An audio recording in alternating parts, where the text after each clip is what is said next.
అందరికీ నమస్కారం.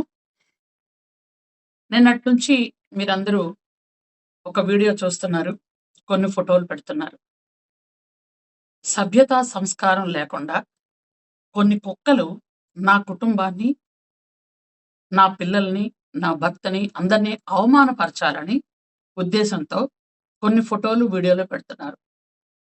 నేను ఈ కుక్కల్ని పట్టించుకోవటం ఎందుకులే అని 2 రోజుల నుంచి దానికి సమాధానం చెప్పకూడదు అనుకున్నాను. కానీ నన్ను అభిమానించే వాళ్ళు కొంతమంది అసలు విషయం ఏంటో తెలియక కంగారు పడుతున్నారు. అందుకనే ఈ వివరణ నేను ఇస్తున్నాను. ఈ నెల ఇవి పెడుతున్నారు గానీ, ఆగస్టు 29వ తేదీ నా కొడుకు పుట్టినరోజు. ఆ రోజు నా ఇంట్లో విజయవాడలో నా కొడుకు నేను పార్టీ చేసుకున్నాం.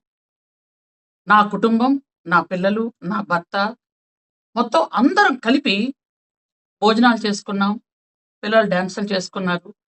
29వ తేదీ ఆగస్టు విజయవాడ నా ఇంట్లో జరిగిందది. తరువాత 31వ తేదీన మేము తిరుపతి కొండ నడుచుకుంటూ ఎక్కాం. 1వ తేదీ ఉదయం తిరుపతిలో దర్శనం అయింది మాకు.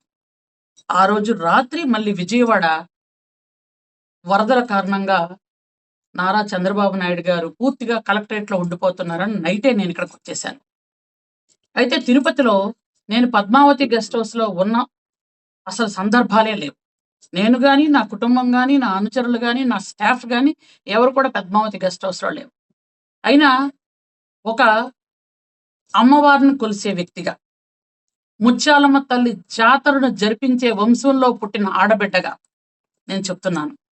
తిరుపతిలో అలాంటి పిచ్చి పనులు, పనికిమాలిన పనులు ఎవరు చేస్తారో మీ అందరికీ తెలుసు. నిజంగా అట్లాంటి పనులు చేసినా, ఆ దేవుణ్ణి అవమానించినా ఇంతకు పూర్వం ఏమైపోయారో మీ అందరికీ తెలుసు. నేను అమ్మవారిని కొలిసే వ్యక్తిగా, ఆ గోవింద నామాలు జపించే వ్యక్తిగా చెప్తున్నాను.